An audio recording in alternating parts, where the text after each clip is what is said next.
Good afternoon, and welcome to this webinar hosted by Officer.com, presented today by Everbridge.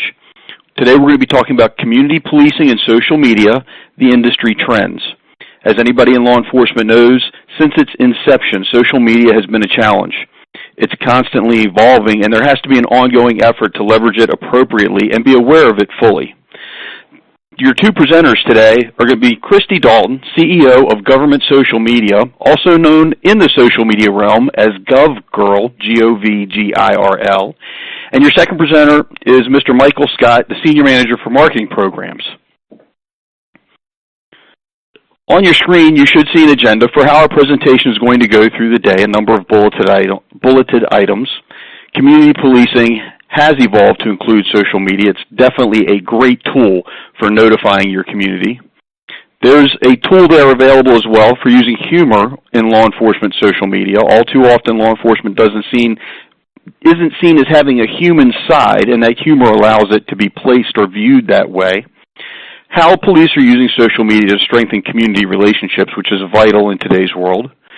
Social media during major events, civil unrest, and more. It is a very good notification tool. And social media and Everbridge Nixle. At this point, I'm going to turn the presentation over to Christy Dalton, and I want you guys to pay attention. This is, again, a very vital topic in today's law enforcement world. Thank you, Frank. Christy here. I have to say that I'm honored to speak with my friends and colleagues in the law enforcement community. Now, let's be clear. You guys are the experts in the philosophy and in the application of community policing. You've been doing this for years. I'm here to share observations and techniques on the social media side that really complement traditional community policing. I have been training public agencies on using social media for a long time. My company is Government Social Media. We run GSMCon, the Government Social Media Conference. We run the Government Social Media Organization, and I've worked very, very closely over the years with government entities as well as law enforcement. And I've traveled across the country, spoke at a lot of events, but one thing that most people probably don't know about me, because I don't wear it on my sleeve, is that I grew up in a rough neighborhood. It was a suburb of Chicago, the east side of Aurora, Illinois, and to be honest, many of us were living at the poverty level. I was no stranger to using food stamps and getting hand-me-downs, and it was dangerous. Drive-by shootings happened on my street a lot. And I say this because your perspective is really shaped by the neighborhood you live in. Community policing is a term that I first heard a number of years ago. And what I like about community policing is that it recognizes the value in really getting to know neighborhoods and people and forming relationships and partnerships. So it's a very, very important thing, and all of the citizens that we deal with, the public, they all come from very different neighborhoods. And in any given city, you've got very unique neighborhoods, unique needs, and it's important that we understand them and get to know them better, and it helps law enforcement down the road. Now, when you consider social media, your opportunities and, of course, your challenges just got a whole lot bigger. So let's talk for a second about law enforcement use of social media today in 2017. Police are very good, and all emergency services are very good today at using social media during a crisis situation, during a disaster, any emergency, even in active shooter situations. There are several techniques and best practices learned over the years and gotten very good at it. Can also use social media for different purposes, including the humanizing aspect of law enforcement. You all are using social media to catch criminals, to solve crime, as well as for investigations. It's very robust.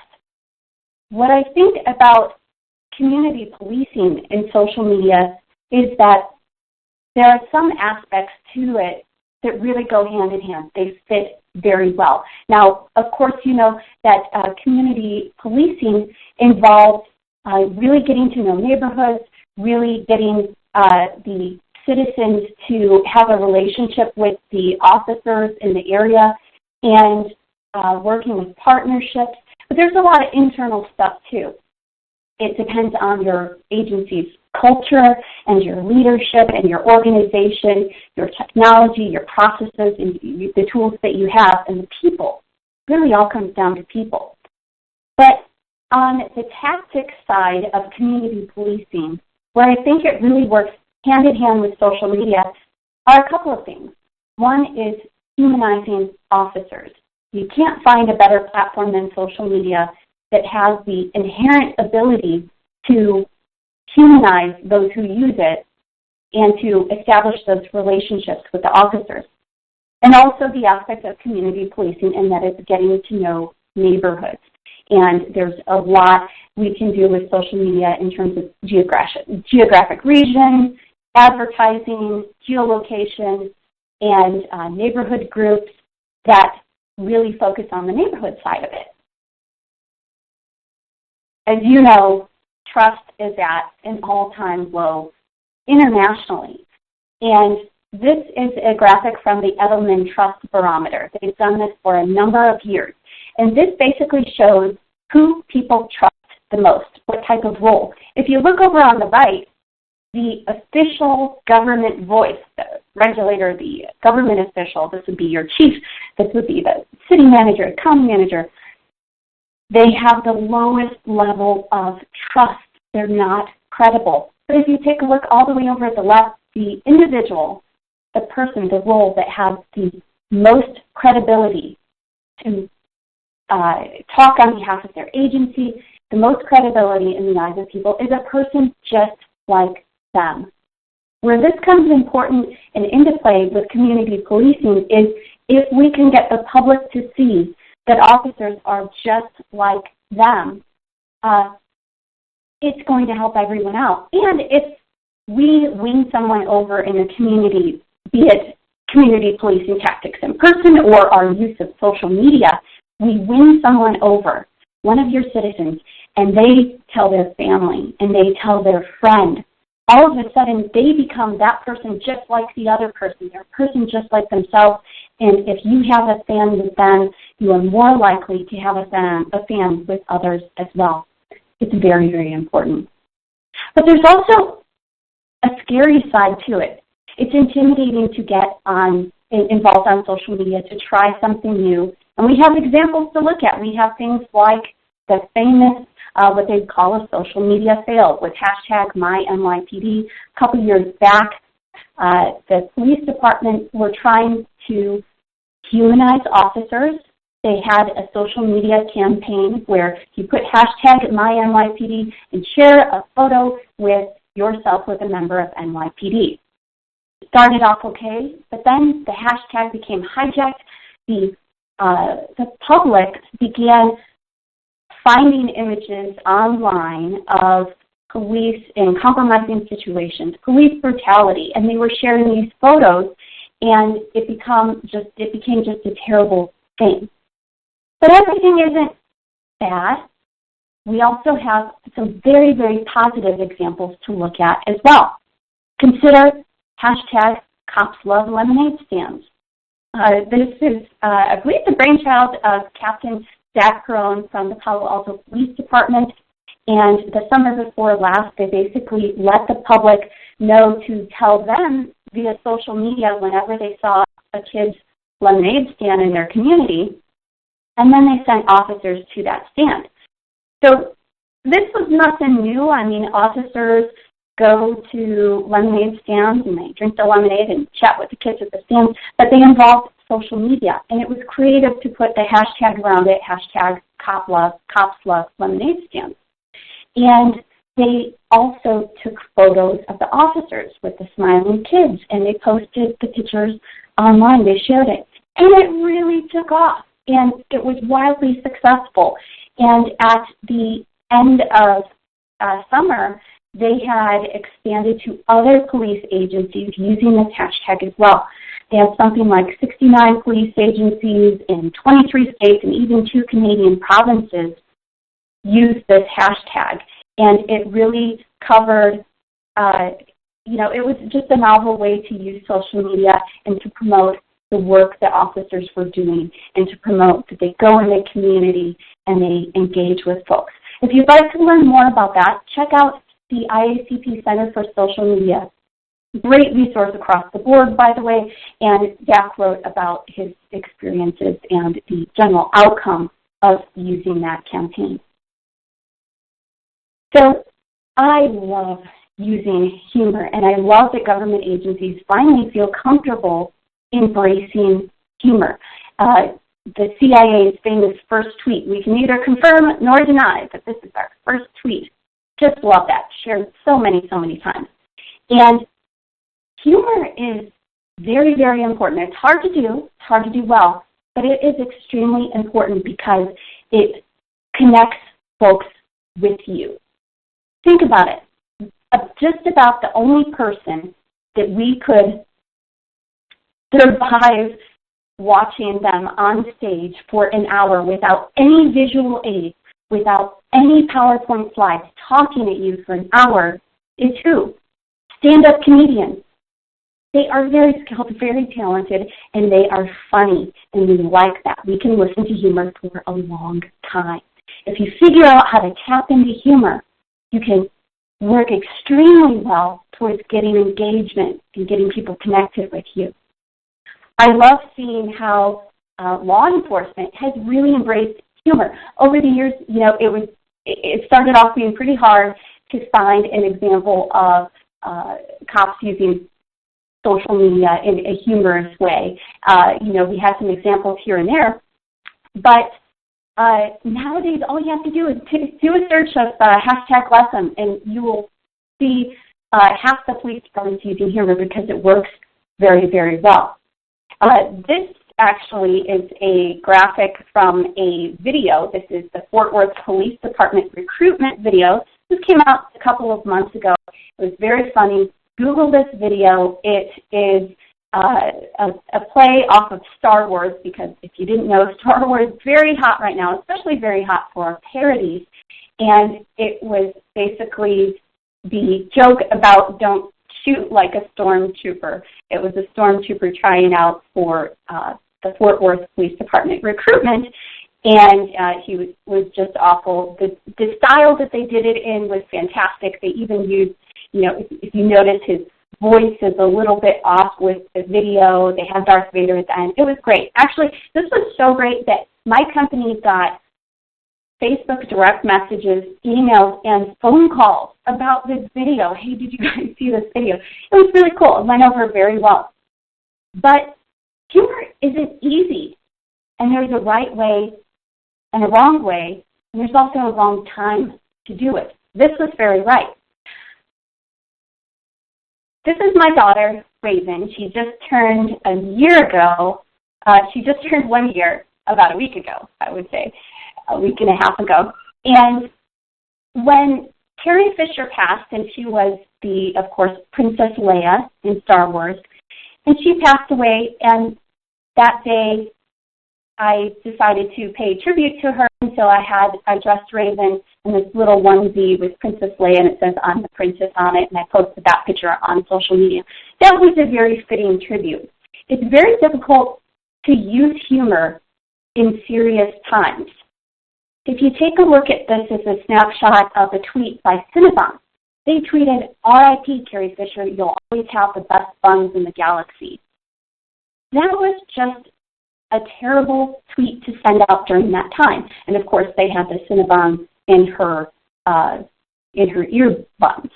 And they had actually tweeted this out, the image, during another campaign earlier in the year, and it did very well because it was humorous, but it was at the appropriate time. This was completely inappropriate. They had to issue an apology, and people had backlash against them for their use of humor during this situation. And sometimes it's not an inappropriate time to use humor, but it just doesn't work that well. Here's a screenshot from a video that the Social Security Administration put together, and they actually had Patty Duke and George Takei, and they did this goofy little off-the-wall parody of Star Trek, and at the end they were basically saying, sign up for benefits at socialsecurity.gov. And the attempt at humor kind of fell flat, wasn't actually really funny, and it didn't get a whole lot of views for a video that the Social Security Administration did. Flip to something that they did that I think is even much, much more valuable than humor.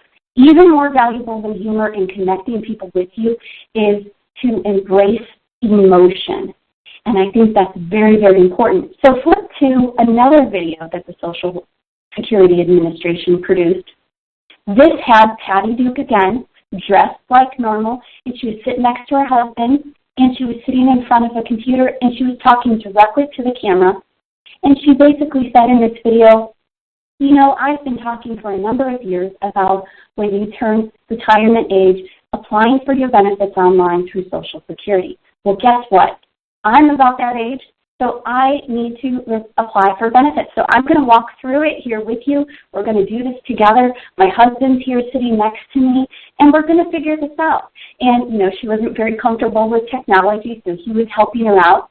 And it was very likable, and it was very relatable. And it attached to that emotion of, I'm feeling this myself, this woman could be my family member, and it went over really, really well, over 100,000 views to this video. And because much more important than humor is that emotional connection. One of my favorite examples of emotional connection with a government agency's social media tactic is this example. This is a screenshot of a series of Facebook posts from Round Rock, Texas. And what happened was, at one of their music events in the city, they were cleaning up afterwards, and they noticed that someone left a teddy bear there. So instead of just, putting it in lost and found or throwing it away, they issued a lost teddy alert, and they described the teddy bear, and they said, this teddy bear was lost at this music event, and it really wants to find its owner. And if you know its owner, let us know. It's looking for you. And throughout that week, they took various pictures of the teddy bear at famous landmarks and neighborhood locations within their community. And it said on each of these captions, it was very creative. It said, I'm waiting for my owner. I really want to be reconnected with you, but until you find me, I'm going to hang out in downtown Round Rock and see some of the sights, but I really miss you.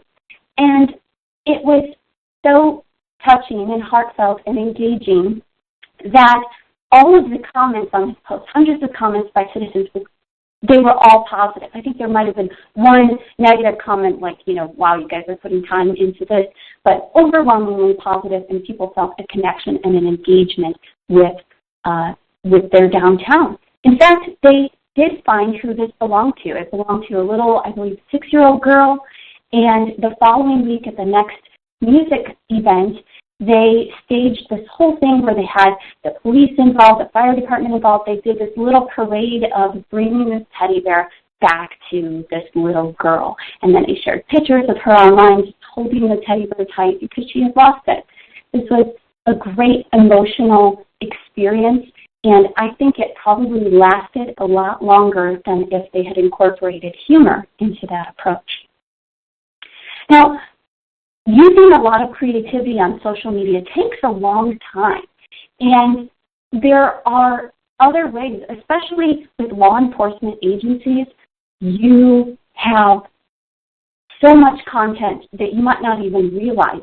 You do good things in the community every single day. Now, as long as you have video and as long as you have images related to that, you have content to share on social media, and it performs really, really well. For instance, the Ohio State Highway Patrol having a trooper that actually saved a life, and in response to a crash that happened because the drivers slumped over and they were gasping for breath, and then the trooper came in and helped them to start breathing again, and it was caught on the dash cam camera.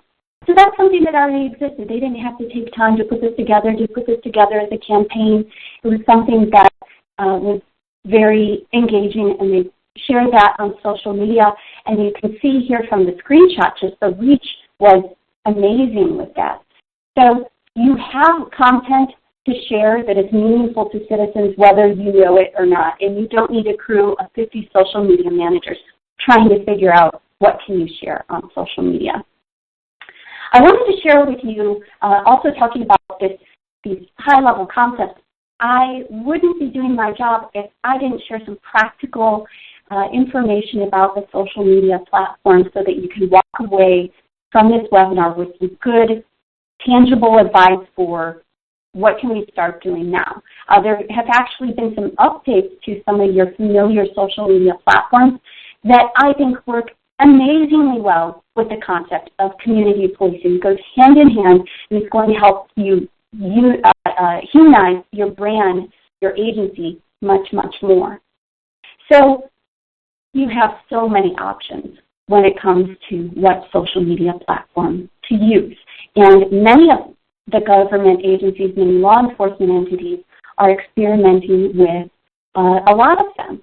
You have actually some that are experimenting on Snapchat. And I have a pop quiz for you. The question is, why should we use emerging social platforms in law enforcement? Is the answer to be a cool and trendy agency? No, that is never the answer. That's a stupid answer. A good answer is to reach specific segments of our target audience. The reason that you have some police departments and some sheriff's offices that are experimenting with Snapchat, for instance, is because there's a certain demographic, an age group, say 13 to 24, that is always on Snapchat. It is insane. We play around with all the different social media platforms, and so, we were getting involved in Snapchat and just learning the ropes a while back. And I have to say, to me, it didn't really appeal to me very much because I just didn't like the controls, I didn't like the tools, and I didn't get it as much because I'm not a 15-year-old. They get it and they understand it, and so that's why we want to use these emerging platforms. Also, social media now is very, very visual. Any type of visual content is going to perform extremely well. Videos, images, and speaking of images, some government agencies are leaning towards using web-based tools to make their images look much, much better. I really like this tool called Canva because it allows you to take those traditional flyers that you might have. Maybe you are wanting to inform citizens about a community meeting with your agency, some sort of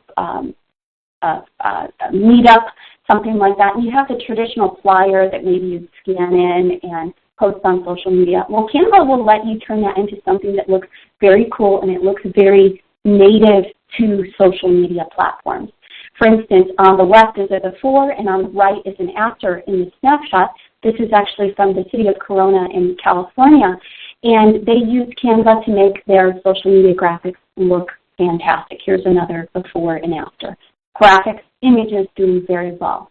Speaking of images, Instagram just came out with their carousel post, and this means that you can upload images, videos, and relate them all together in one carousel post. Users can swipe by to see the whole experience. And this is valuable because you have agencies that are trying to really tell a story. So if you maybe had a community event where it was officers and community members in the neighborhood engaging, you could share the story of that, share different images of them at that event, share a little video clip of them talking with someone in the community. And so I think the carousel post will help us tell a story more in the public sector. Also, Twitter just announced they're allowing you to personalize direct messages. So if you have, say, your CSOs are manning your social media, are manning your Twitter, kind of using it as a 311 tool or just a tip line or anything like that. If your citizens send you direct messages, now you will be able to have the replies to those direct messages be more personalized. So it will actually show the icon of the individual who is replying. And so it feels more like a person. There's more of a personal connection. And when you feel like you're actually talking with a live person versus a bot tool, people they're nicer, they're friendlier, they're more helpful because there's a person on the other end. Now you do have to apply for this. You have to request access. So jot down this URL at bit.ly/Twitter-custom-DM, or make sure and look at the recording of this video when they provide it to you if you're not able to jot it down right now. But very great tool for humanizing social media and really helping out citizens and officers. Oh, one more thing I wanted to share with you on the platform side is that Facebook recently came out with a live contributor role. And what that means is you can give staff members access to just run the Facebook Live portion of your page. This is really important because before, if you wanted, say, beat officers or the chief or whomever it might be to be able to produce live video for your Facebook page, you had to open up administrator access to your entire Facebook page.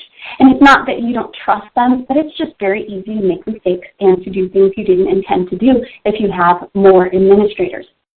So with this role, you can assign it to specific people within your department, and so you can encourage more content, more very personalized content. And I really like this update to what Facebook has done. I think you're going to see a lot more Facebook Live video from law enforcement as well.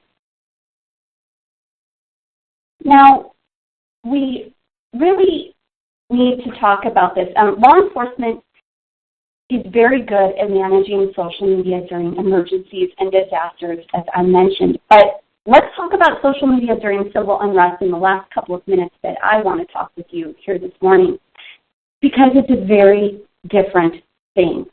There are many challenges and some opportunities. Now, in many cases, social media makes it easier to add fuel to the fire, so to speak, in these situations. You have upset citizens. You have what we call the citizen journalist that is uploading live video and images, and it's very difficult to manage all of that.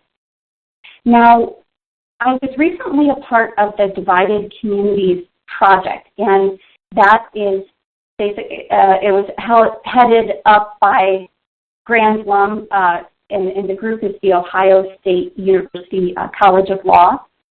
And these are the folks that send expert community mediators to cities across America for support during situations of civil unrest. And what they wanted to do was incorporate social media into their framework. So they pulled in several experts, several representatives of police departments and government agencies across the country. And I just wanted to tell you about this because this was a few months back. We participated in this. I want you to keep an ear to the ground because we will be announcing a recommendations report. They're actually going to unveil it at TSMCon, and it will provide actionable steps for you to use during situations of civil unrest in your community as far as before, during, and after, in consideration of what to do with social media. Also, I just have to say as a final word, one word of caution. The social media technology, as you know, is so robust these days. We can do so many different things. We have a lot of data, especially because now everyone has a mobile device. A lot of people have the location services turned on. And I just want you to be cautious of using searches for any protected information during situations of civil unrest, anything that might violate First Amendment rights. And I warn just because, you know, the ACLU has gotten involved and some some technology companies, some police departments are under fire for their use of very specific data. And so just a word of caution to you. Now, there isn't a lot of direction on what is acceptable, but just, use common sense and keep your ears open and start learning more about what you can use the data for social media. Now, I'd like to close my portion with a note that we want to recognize you for the great work that you do. This screenshot here is me and Captain Zach Perone from the Palo Alto Police Department, as I mentioned, the whole Cops Love Lemonade stand. He earned a Golden Post Award for that program. And we just opened up last week the Golden Post Awards. Go to this URL, bit.ly/goldenpost. The deadline to submit is March 8th, next week. And there's several different categories. We love hearing law enforcement stories about what you've done that works really, really well on social media, and you have fantastic results. We're going to announce the winners of the Golden Post Award at GSMCon 2017. Go to gsmcon.com to register for the event. It's in Dallas, Texas, April 11th through 13th of this year. And I'll tell you a secret, we have under 200 tickets to go to be sold out. And if you haven't registered yet, please do register. We would love to see you there. We typically have, I'd say maybe 25% of our attendees are in the law enforcement community. So I have a question slide here, but please, of course, ask questions throughout. I'm going to stick around and make sure I'm available to ask questions after I toss it over to Michael. And Michael, if you wouldn't cover some of the things that you wanted to talk about today, and again, I'll stick around here as well. Thank you very much. Awesome. Thank you, Christy, and thank you for the introduction to Officer.com for hosting this event. So I'm going to go very quickly because I know we're all excited to get to the Q&A section, but I want to give you guys a background of why Nixle and Everbridge are sponsoring this event and how we fit in with social media. Where's the connection? So, there are a lot of challenges. Social media is undoubtedly a great tool, as Christy has described, that all agencies should be using. If you're not using it, you got to get on it because all your residents are on it. And it's a great communication tool that's free for you guys to use, that, has a large audience. But there are some challenges that, you need to be aware of with anything. The audience is large and it's diverse. So you need to be able to know what's important to them and navigate what type of messages are okay to send. There's a lot of platforms. One of the things I hear from a lot of our, customers or prospects who are looking at Nixle or Everbridge for the first time is, we don't have a lot of personnel resources. We don't have a lot of time. We don't have a lot of budget. So those all come into a factor when you have to pay someone to manage, multiple platforms, whether it's an ENS solution such as Everbridge, plus all these other social platforms. Additionally, the character limitations that some of these platforms have can be tricky. It's not something that you definitely can't work around, but it is something you have to be aware of when you're crafting or creating these messages. And additionally, when you are sending these messages, if you're using multiple platforms, you're having somebody or someone create those messages specifically for each of those platforms, for whether it's for Twitter or for Facebook or your ENS platform, or for a TV ad. Well, where Everbridge and Nixle fit in is we give you one platform to deliver all those messages. We can do that because we integrate. We have an integration where we can integrate with Facebook and Twitter, where you can have them connected and send directly from your Everbridge Nixle account. So you can simultaneously post to Facebook, Twitter, and multiple accounts, not just one page, SMS text to a mobile app, to email, to voice, to iPause, as shown below and described below in the image. That's important because you can keep the message consistent and clear. You don't have to verify each and every platform messaging, whether it's your Twitter message or your Facebook message, to make sure that they all align and are clear. You can do that once. And you can avoid character limitations by including links to full messages. So that's important for a variety of different use cases, whether you want to include a picture, but some platforms don't allow you to do that, or a video that can help your residents out.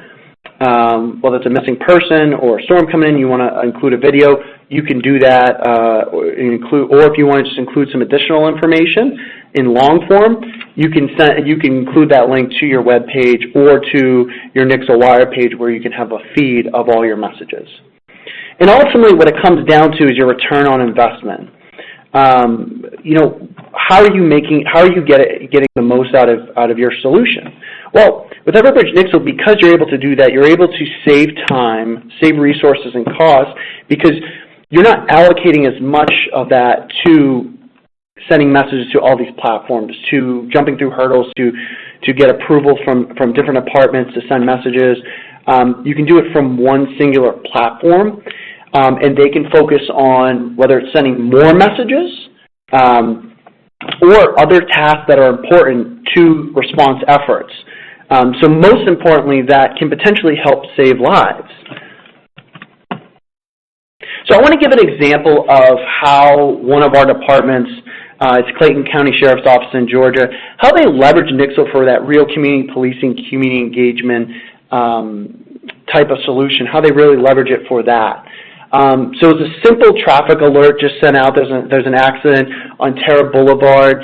That might not seem like a big deal, but as a commuter myself, traveling over a state line from New Hampshire to Mass, if I got that message and I have about an hour commute, that's important to me because then I can make, and I'm sure this is what some of these people did who said, thank you, sir, thank you, re-elect Sheriff Hill, this is great. That allows your residents to, one, figure out, okay, what do I do next? I need to find an alternate route. It allows you to take care of traffic congestion and fix the problem faster. And it keeps people happy, and it keeps them engaged. It keeps them listening because you provide them a valuable service. I want to show you guys a couple different examples of why that's important and how balanced messaging for community engagement and policing is important, not just sending one type of alert. Novato, California does a great job, their PD and Sheriff's Office and Fire District, of delivering messages that aren't just focused around emergencies. And that's really the difference with Everbridge Nixle, is it's not just meant for emergencies. It's meant for anything that really matters to your community. I compiled some of these bullets here, from people who actually use the system, whether it's LA County Sheriff who leverages us, or some of our other East Coast partner agencies such as Bedford, New Hampshire. And what I've heard from them is, the most important thing when you're really trying to use social media or Nixle to build community engagement is provide relevant, interesting updates and incentivize them to follow you. So that's pretty universal. That's not limited to just Nixle, your ENS solution, or social media, Twitter, whether it be Facebook or Twitter. People want to know about community and news. They want to know about local events. And they just don't want to hear the bad stuff. They do want to hear positive things that happen in the community as well. Christy showcased a couple of great examples, and that truly does make a difference. And even safety tips for the holidays. Give people updates.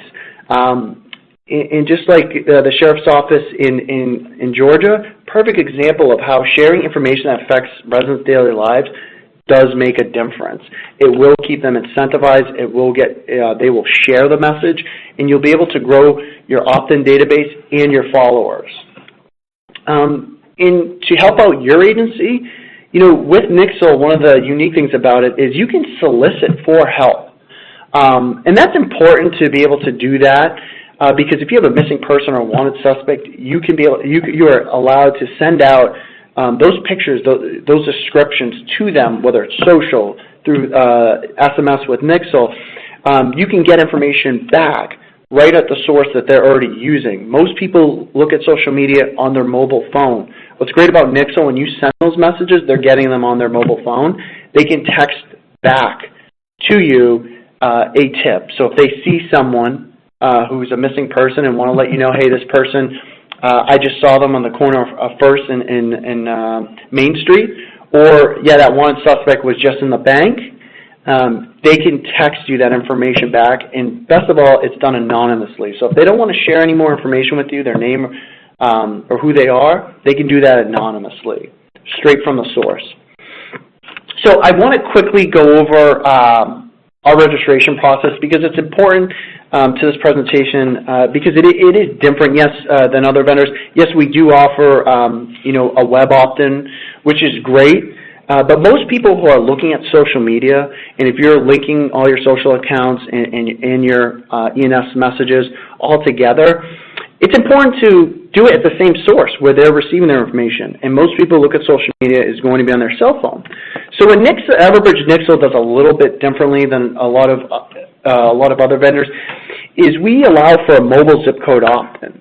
So what that means, and you guys can try it now if you'd like, is you text your zip code to the short code 888-777, so it's 888-777, and you'd be able to get information from all local agencies.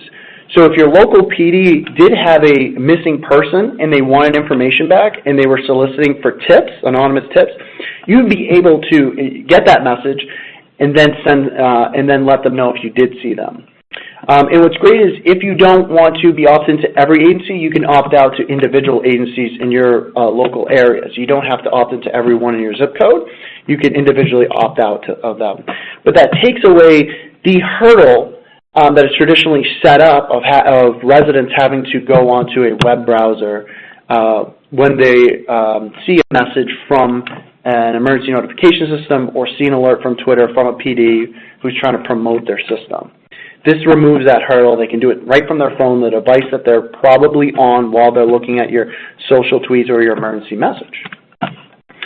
Additionally, Nixle also offers a keyword event opt-in. So how that's different is you can use a specific keyword. The one shown here is called Jazz Festival. So if you had an event, whether it's a parade, a high school football game, or there's going to, you're doing on 93 North in New Hampshire and South, where I'm from, they're doing road construction. You could have residents opt into a keyword called 93 construction or 93 updates, and they could opt into traffic alerts specifically related to closings, detours that are set up because of the construction that's being on, and they'd only get messages for that. If you had a parade or a jazz festival, they can opt in specifically to those alerts. That's important because that helps you capture also the transient populations that might be visiting your town or your schools. So I want to give an example of someone who did both, a customer of ours who did both for Hurricane Matthew. And I'll go through this quickly so we can get to Q&A. So the state of Florida is a customer of Everbridge, and they as we all know, they get a lot of hurricanes in Florida. So the state wanted a unique way to be able to capture their resident population, as many as possible, especially the transient ones who are visiting, and let them know, hey, here's where where you can get some additional information. Yes, obviously check the media, go to our website, but here's another area where you can get information. So they leverage the keyword functionality and use the keyword FL Prepares and leverage social media to promote it. They have a great social following. They've done a great job of engaging with the communities in their state and the transient populations that come and visit, whether it's to go to Disney World or Miami or Daytona. They've done a great job of that and building a great following across their platforms. So they leverage that existing following to promote their ENS solution and also send messages from their ENS solution through their social accounts. So the reason I bring this up is because they saw extremely successful numbers. In under 24 hours, they were able to get over 350 opt-ins to that specific keyword. And that keyword was just around the storm, so they were able to ensure that those people were getting those messages, and those people would be getting it throughout the life cycle of the storm. And through the life cycle of that storm, they got 362,000 opt-ins, and were able to send close to 6 million SMS messages between October 6th and the 14th. And they were able to generate 1.7 million visitors to their website through that time, which is pretty significant. So I want to close off with, before I give you guys a little background on our company, I want to talk about our publishing app. Because one of the things I keep emphasizing is residents are on their cell phones, but so are your officers. Maybe it's not their cell phone, it's your agency issued cell phones. And when an emergency happens, you're not at your desk. You might not be at your car, at your patrol car. You might be in pursuit, or you might be on scene. You cannot get to your laptop. So what Everbridge offers is a secure mobile app for agencies that need to send messages on the go when they're working, or when they're at home or on vacation, they need to get a message out. So that app is called Everbridge, and what it allows you to do is easily, effectively publish messages to Nixle users. So it sets up clear and concise message choices for you in templates. So while you're going through this message and you're responding to the incident, everything's pre-drafted for you. You select from a set of icons who you want to send it to and what devices and contact paths you want to go through. The last screenshot on the right of the iPhone, you can see that they've selected Twitter and they've selected text. So you don't have to do every contact path. You can select which ones are most appropriate for that incident, and you can do it on the fly. So as I conclude, I want to give you guys, for those of you who aren't familiar with Everbridge or Nixle, I want to give you a short overview of who we are, a quick short overview. So our mission at Everbridge and Nixle is really to keep people safe and organizations' businesses running. We're leveraged, not just for natural disasters, but for a wide variety of use cases, which range from IT outages to secure messaging to community events to building access. In the United States and North America, over 9,000 agencies are leveraging, Everbridge and Nixle today. So we have a very good, widespread out customer base that are leveraging us today for those use cases. And of those 9,000, 3,000 of them are enterprise customers, meaning large-scale customers, and that includes 8 of the 10 largest U.S. cities, and 24 of the top 25 North American airports, among many other large organizations across the healthcare and private sectors. And what separates us as well is we have received from a variety of different market publications high recognition from them, and we're the only publicly traded vendor in our industry. So with that being said, I want to hand it back over to our moderator. And if you guys have any questions about the Everbridge Nixle platform, by all means, go to our website, take a look around, and if you'd like to see more, go to www.everbridge.com/request-demo, and we're happy to set up a short consultation with one of our product specialists. Thank you. Thank you, Michael. This is Frank Borelli again for our listeners in the audience. We have a few minutes left for some questions. Understand that if we don't answer your specific question during this session, you will receive a reply through an email. And if you have a question after the presentation's over, you can send your question to Michael. His email address is michael.scott@everbridge.com. So, Christy, I want to ask you this. There was one question that came up in our feed. And earlier you spoke about a hashtag being hijacked. Can you give us an idea of what can be done about that? If a hashtag is hijacked, are there steps to take to fix the problem? Okay, sure. Yes. Well, hashtag hijacking is a problem, and unfortunately the best steps to take against hashtag hijacking happen before it's hijacked, and it happens when you're first thinking of what hashtag are we going to use to promote something.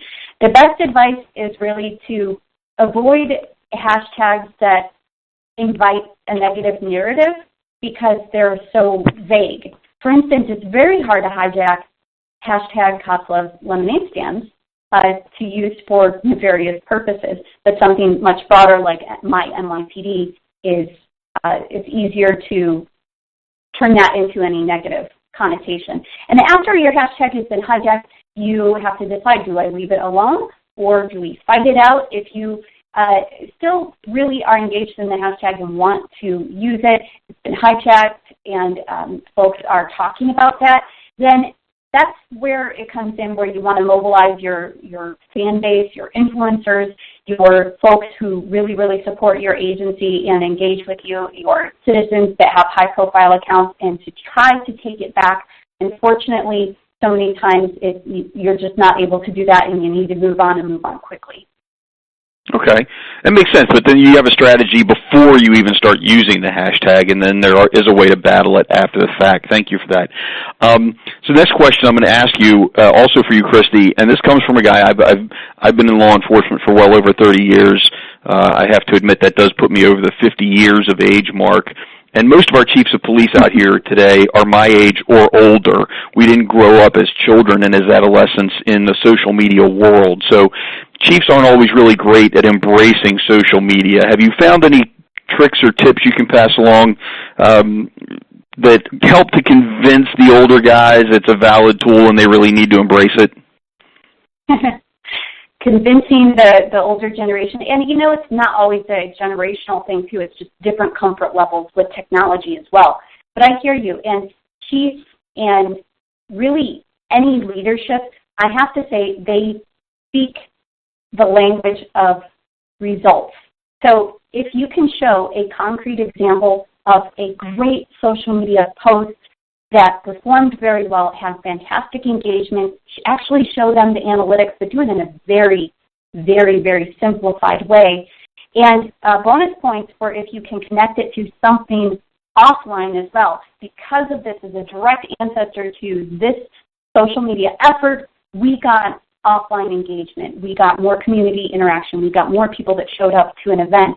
Then that's great as well. And also, one secret is that leadership, they're very engaged with their official overarching strategy. This might be an actual codified strategy. This might be corresponding to their budget year, their priorities for your agency. There's the secret. I'm sorry, I was waiting for you to finish before I was going to interrupt you, but if you can get them to attach social media use to budget, defense, increase, any of that, it's a winner. You've won that fight right out of the gate if you can put dollars attached to it in some way. Absolutely. All right. I'm going to jump over to Michael here for a moment because we have a question I'm pretty sure he answered, but I want to verify it. The question was, does Nixle allow residents to provide feedback or tips for certain notifications, such as crime or missing person? I'm pretty sure you said that it did, but can you verify that for me? Yeah, and I can clarify and expand upon that a little bit. So what's great about Everbridge and our Nixle solution is it does allow you, for certain scenarios, to solicit feedback. So Anchorage PD is one of our customers, and they do a great job of, they have a penitentiary that's near their city limits, and it's not a high security one, so they do, infrequently have some missing convicts, or because it's Alaska, they have very expanded communities where some of the people are way outside of town and may not be watching the news, and they may not even know that they're being searched for or they have a warrant out. So What they'll do is they will actually send out a Nixle alert to SMS, to voice, and leverage also the social media integrations to send that out to solicit for help. Hey, this person is wanted. Please contact Anchorage PD via tip. And they give instruction on how you can text a tip, and you just text it right back. It's also been leveraged by, actually, Fort Worth is in San Angelo. Actually, San Angelo is a good example. They leveraged us last summer for a missing child. And they sent out a Nixle alert requesting help, and within an hour of sending out that alert, they were able to safely and securely reunite that child with their family, because a resident who had seen the alert had seen the child, and they alerted the local authorities via the tip line, and were able to give their location and where the child was, and were able to locate that person fairly quickly. So yes, the short answer is yes, and figured I'd give you guys a long answer. Well, we appreciate that, too. We are running down on time. I want to get another question or two in here. I don't know how it is everywhere else. My career's been in Maryland, and for example, in Prince George's County, there's 28 different municipalities. 22 of them have their own police departments, so any given zip code might have 3 or 4 police agencies that have some kind of jurisdiction inside of it. Can multiple agencies publish messages to a given zip code, or how does that work? Yeah, no, that's a great question. So multiple agencies can publish to a zip code. However, NIXL goes through a verification process, so they verify that you have authority over that jurisdiction. So not just anybody could purchase NIXL and start delivering alerts to those zip codes. You have to be able to publish a zip code, you have to have authority over it, and there's a verification process. If any of you are interested on the line, feel free to reach out to me. Or request a demo, we can discuss that further. But yeah, so any agency who has jurisdiction over that could publish that zip code. Now, if for some reason the resident did not want messages from one PD, like you said, say if there's multiple PDs or sheriff's office that can publish that one zip code, maybe that resident doesn't, it doesn't interest them, or that isn't relevant to them. They could text stop and then select the agency that they want to opt out of, the specific one. Or if they want to build out their full account and log on to their web account that they automatically get once they text their zip code, they could manually opt out that way. So there's 2 ways. There's an easy way through text, and then another way to do it through their web browser. Okay. Then I'm going to ask you this last question, because this one really spikes my curiosity as well. Is NIXL only available in the United States? So that's a great question. So Everbridge, our main solution is you can use it globally, and it does have NIXL functionality built onto it. If you go to our website, it's our community engagement solution.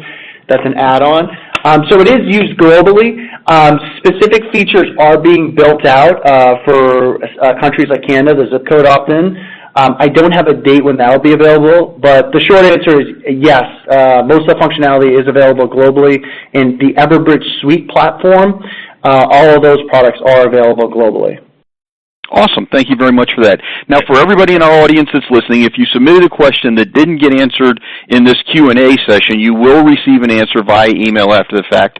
Again, if you have questions that you think about after this presentation is over, email your questions to michael.scott, S-C-O-T-T, @everbridge.com. I'd like to thank you for attending today's presentation about social media, its impact and usage in law enforcement. I'd like to remind you that it does remain archived on our website, on officer.com, for 365 days. That's a full year.